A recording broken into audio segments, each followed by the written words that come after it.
কেমন আছো তুমি?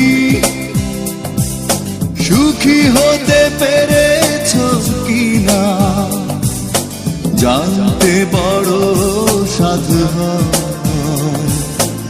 আমাকে ভুলেছো কিনা? কেমন আছো তুমি?